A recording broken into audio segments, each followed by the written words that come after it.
Pressman unlocks storefronts before sunrise, checking streets before lifting metal shutters quietly. Ink-stained hands stack newspapers while a lookout watches reflections in darkened windows. A linotype machine clatters alive. Meta letters locking ideas into physical permanence. Editors lean over proofs, circling names carefully, weighing consequences with every correction. A phone rings twice, then stops, signaling trouble without leaving evidence behind. Outside, patrol cars idle briefly, engines humming, before drifting onward without explanation. A reporter steps inside from the rain, coat-soaked eyes sharp with unshared urgency. He spreads photographs showing bruises, broken doors, and rifles aimed toward homes. The room tightens as editors recognize patterns, matching last month's midnight raids. A senior editor nods once, deciding placement without debate or moral lecture. Headlines shrink fonts, facts sharpen, and language cuts without exaggeration or comfort. Bundles roll from presses, steam rising as volunteers form quiet distribution lines. Teenagers load bicycles, memorizing routes that avoid familiar roadblocks and watchful corners. A woman tucks papers into grocery bags, blending urgency with ordinary errands. Copies slide beneath doors before dawn, arriving ahead of official explanations.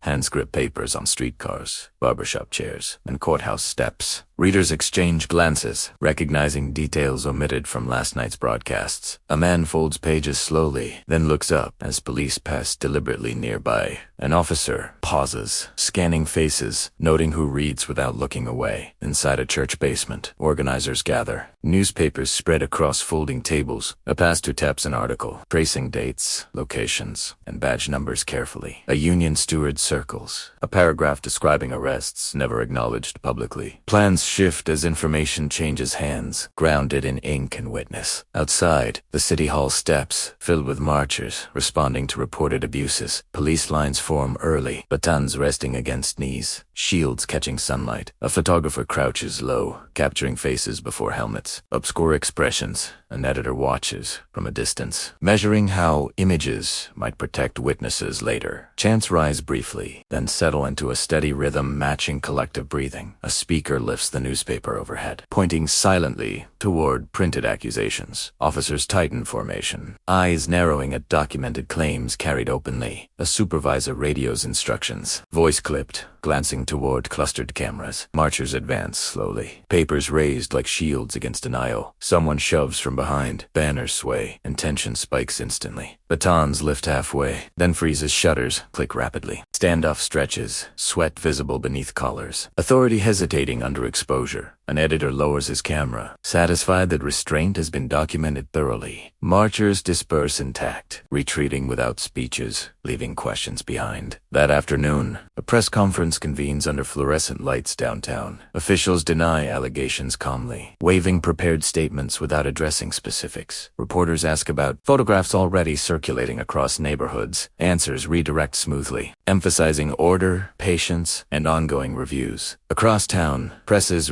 updating columns with official denials, verbatim. Margins fill with dates, contradicting statements through earlier printed evidence. No commentary appears, only timeline, forcing readers to compare claims independently. Night falls, and patrols revisit known distribution points deliberately. A truck parks outside a print shop, engine running. Lights off inside. Workers keep printing, counting seconds between footsteps. Passing outside, a knock lands hard, then stops, testing nerves more than doors. Police move on, choosing visibility elsewhere. Pressure applied without confrontation. The editor exhales slowly, signaling continuation without discussion or bravado. The next morning, copies reach neighboring cities, reprinted by allied presses quietly. Different mastheads carry identical facts, strengthening credibility through repetition. State officials notice patterns, recognizing coordination without formal organization. Meetings form inside newsrooms. Routes are mapped, and roles are reassigned for redundancy. A clerk volunteers for night shifts, knowing his name already appears on lists. Another hides plates under floorboards, preserving capacity against sudden seizures. A reporter follows courthouse corridors, tracking sealed filings through whispered leads. He photographs notices restricting public access posted overnight, without announcement. An editor receives copies within hours, deciding publication despite obvious risk.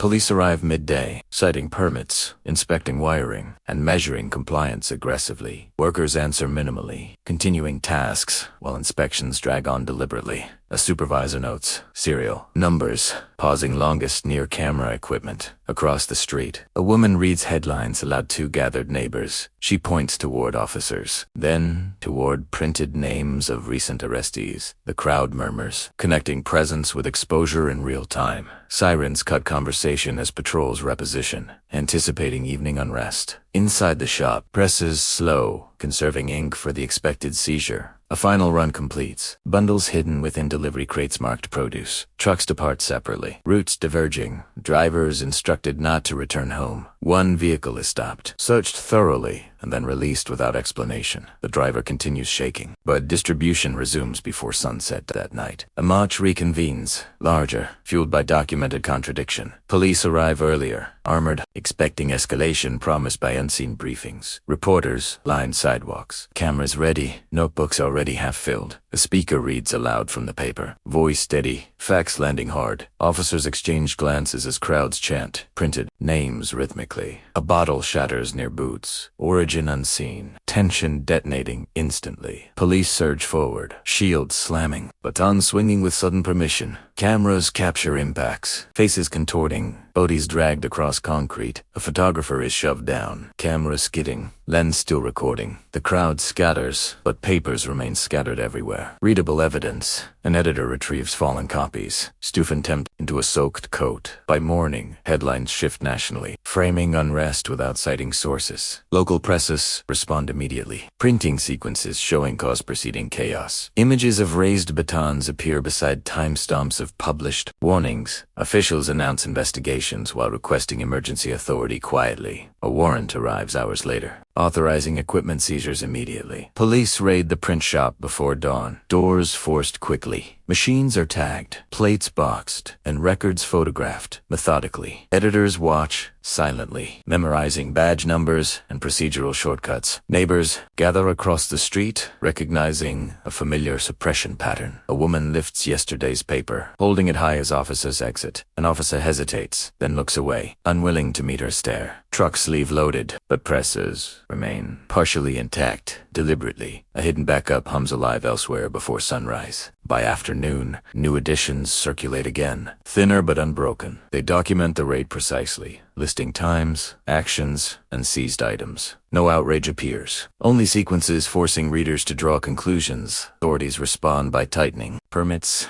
and limiting distribution zones aggressively. Volunteers adapt routes, shortening paths, increasing frequency, and adding caution. A courier is followed home, noticing shadows changing pace deliberately. He reroutes twice, drops bundles early, then disappears into traffic. Inside an apartment, editors regroup, counting losses without complaint. Laps adjust again, allies contacted through pre-arranged code phrases. Another press offers support, asking only for verified copy. Night patrols return to streets, sirens louder, presence heavier. Some residents remove lights, others leave them blazing defiantly. A final edition prints late, focused on one unfolding trial. It details testimony, contradicting official timelines under oath. Distribution begins immediately, knowing retaliation will follow quickly. Police vehicles converge across neighborhoods. Simultaneously before dawn, editors scatter, carrying plates, notes, and negatives separately. One is detained briefly, questioned, and then released with implied warnings as the sun rises. Papers still reach doorsteps, incomplete yet dangerous. Readers open pages, sensing something tightening around familiar truths. Helicopters pass low overhead, signaling containment rather than resolution. Presses continue.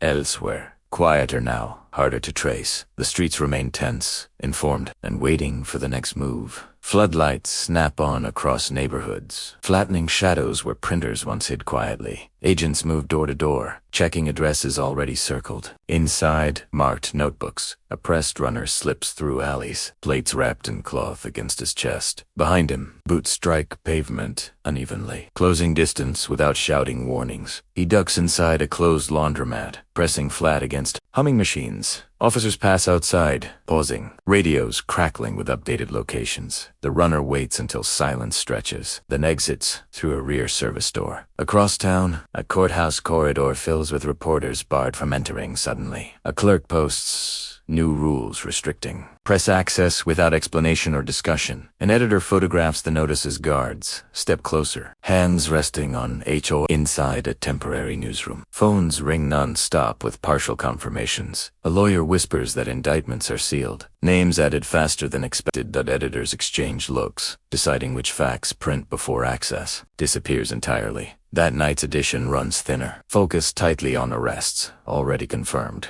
No speculation appears. Only charges are listed beside unchallenged timelines. Distribution begins earlier than usual, and racing enforcement schedules are deliberately. Police intercept a delivery van near dawn, searching crates methodically. They seize bundles. The driver standing barefoot beside spilled papers. A patrol car idles longer than necessary, signaling dominance rather than urgency. Elsewhere, copies still land beneath doors. Incomplete, but intact. Readers piece fragments together, recognizing deliberate information. Starvation by midday. Officials announced new regulations, targeting unlicensed publications. Presses without permits face immediate closure pending. Extended review. An editor reads the order aloud, noting dates predating alleged disturbances. Community meetings relocate constantly, hosted inside basements, garages, and kitchens. Newspapers lie open during discussions, guiding decisions through shared reference. A mother traces a photo, pointing out her son among detained marchers. Outside, patrols stop pedestrians randomly, searching bags for printed material. A teenager hides folded pages inside textbooks, heart racing at every siren. Federal agents arrive quietly, replacing uniforms with suits and polite smiles. They request interviews, cooperation, and explanations about coordination networks. Editors respond cautiously, answering nothing beyond already published facts. Soon after, bank accounts freeze without warning or formal notice. A distributor counts coins on a table, calculating fuel against tomorrow's routes. Another volunteer steps back, fearing eviction more than silence. Press output slows, but accuracy sharpens further under constraint. Every word carries weight. Chosen knowing space is limited now. A trial begins behind closed doors, and jury selection is expedited. Unexpectedly, reporters wait outside, recording the arrival times of unmarked vehicles. An editor assigns runners to track witnesses entering through side doors. Inside the courtroom, testimony contradicts police reports visibly. Outside, summaries print within hours, reaching streets before evening broadcasts. Officials condemn irresponsible reporting, citing threats to public order. They hold confiscated papers during briefings, treating ink as evidence. That night,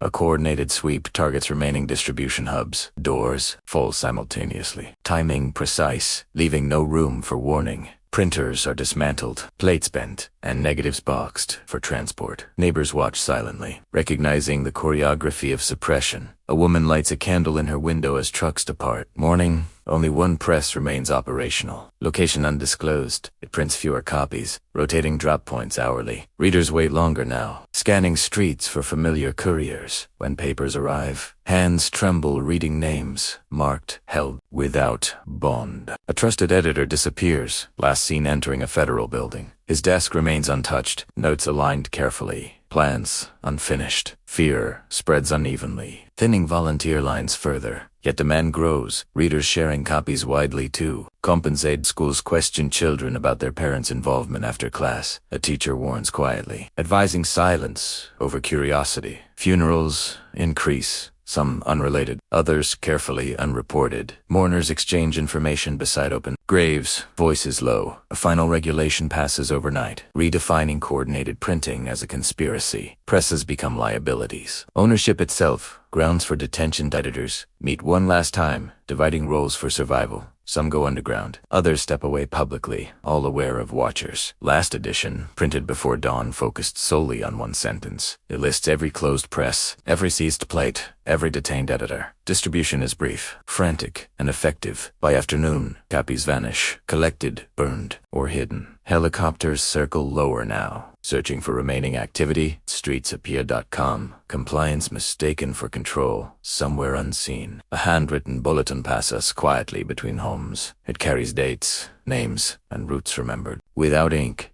oppression settles more heavily. Believing the press is finally silenced, information survives, moving more slowly, more sharply, and harder to erase.